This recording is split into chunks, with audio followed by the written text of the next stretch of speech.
CV എന്ന് പറഞ്ഞാൽ ഒരാളെ പറ്റിയുള്ള ഫസ്റ്റ് ഇംപ്രഷൻ കിട്ടുന്ന CV-യിലൂടെയാണ്.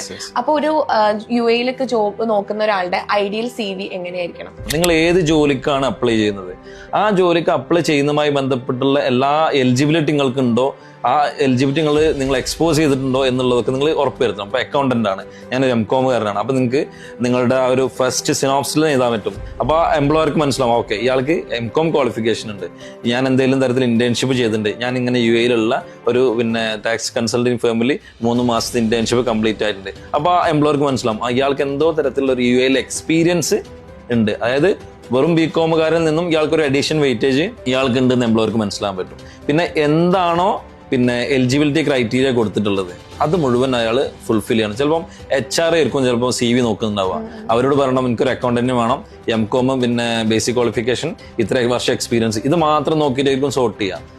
അപ്പോൾ അങ്ങനത്തെ ആളുകളുടെ നിന്ന് ഈ CV കിട്ടുമ്പോൾ നമ്മുടെ CV സെലക്ട് ചെയ്യണമെങ്കിൽ എന്താണോ എലിജിബിലിറ്റി ക്രൈറ്റീരിയ അത് കൊടുത്തിട്ട് വേണം നമ്മളത് ചെയ്യണമെന്നുണ്ടെങ്കിൽ.